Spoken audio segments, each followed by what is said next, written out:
course, common sense. But, I used to work with 10 different banks. Now I only work with one. Who's the best bank? In my world, Yeah. B of A. Bank of America? Biggest bank in the country, in the world, I think. Why not Chase or Listen, Wells I've been to them Fargo? all. Or I've dealt with Wells Fargo. I've dealt with Chase. I dealt with them all. The problem is, when you get to my level, you need to have a brokerage relationship and a banking relationship. So you need two companies, or basically B of A is the parent company. B of A owns Merrill Lynch, right? Mm-hmm. So Merrill Lynch knows the brokerage. B of A knows the banking, right?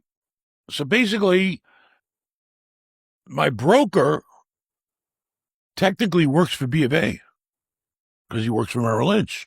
Merrill Lynch is under B of A. They tell Merrill Lynch what to do and control everything. It's a relationship. The broker goes to bat for me to get my loans. Why? Because I'm his client. And the more money I make, the more money goes in his brokerage. The bigger he is. It's all ties together. But I've actually believe I made it to the top level. I've been with every big shot bank there is. Okay.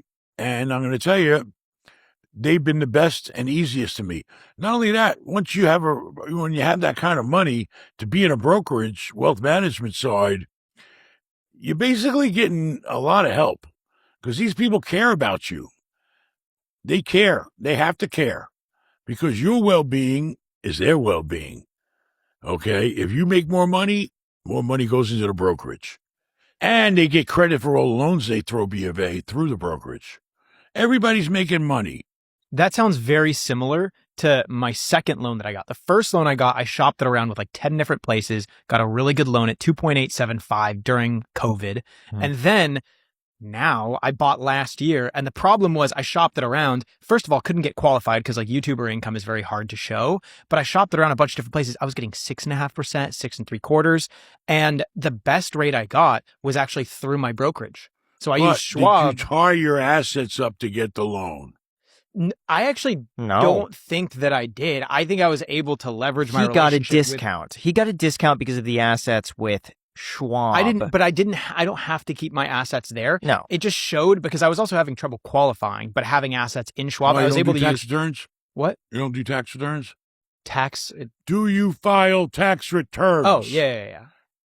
The problem, but as an entrepreneur, you have like weird money flows and routing and stuff like that. And this was confusing them and it wasn't like getting their seal of approval. And so I had to shop it with Schwab, and Schwab has Rocket Mortgage.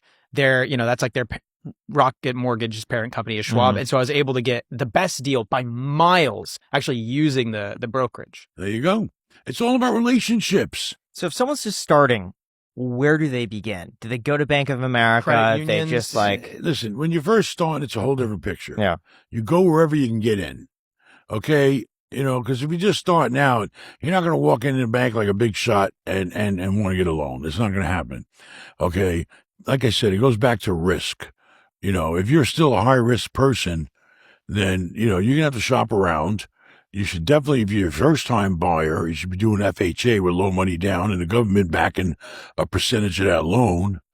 Okay. Typically, most people start with FHA when they want to buy 1 to 4 units. That's what I think. But when you first start out, you just got to shop around, get the best rate like we all did.